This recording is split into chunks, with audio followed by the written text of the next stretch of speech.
it's like the federal government. They're going to go on forever doing the wrong things, wasting money, and not being efficient, and it will never change, except I think under Donald Trump. And one example is how Trump is transforming the Secret Service to make it an agency that properly protects the president and his family and the vice president, and an agency that we can be proud of again.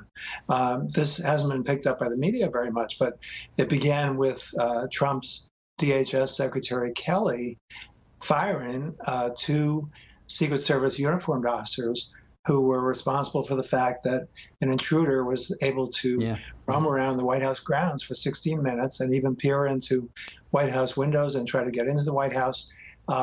This was unheard of, to fire anybody who was responsible for this kind of scandalous behavior, this debacle.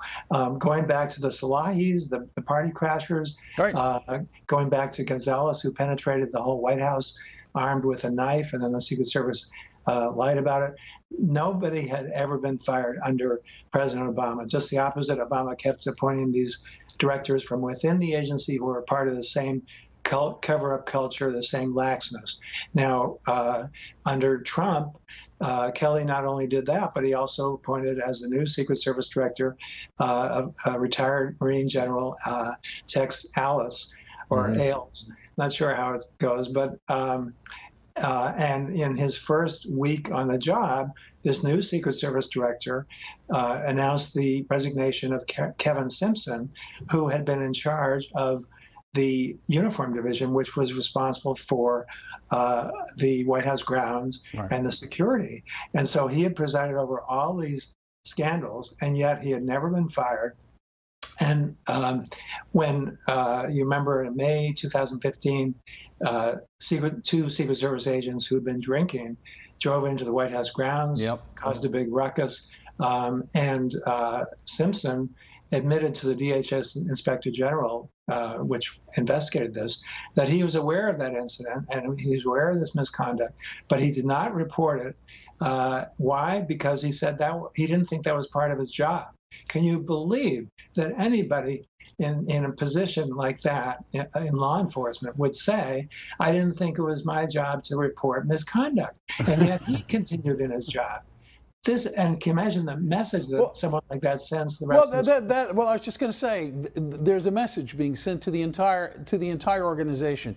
You can do things which in the private sector would get you roundly drummed out of a corporation, but if you do them here within the government, we're not going to fire you. We're going to tolerate it. We're going to kind of gloss it over, cover it up, if you will, and you can continue on with your job. Kevin Simpson, we should point out, just for people's perspective, will retire at the end of May, and he had had the job for almost 30 years within the Secret Service. So God only knows what else we don't know that's going on, Ron. No, we've seen many other scandals in the Secret Service, many cover-ups, which I've written about in my book, The First Family Detail. And this isn't just any agency, because if you have an assassination, that nullifies democracy. What could be more important than being able to elect a president and have him serve out his term or her term without being killed? And yet these incredible intrusions occurred on a regular basis, not to mention the fact that Secret Service agents hired prostitutes in Colombia. That was a story that I broke. So it was a totally crumbling agency under Obama. Obama kept making excuses for it. He ignored the recommendations of his own four-person DHS panel that he appointed an outside director to shake it up. And finally, Donald Trump has done that. And I think that's a template for how Trump is going to operate to manage the government and make it more accountable.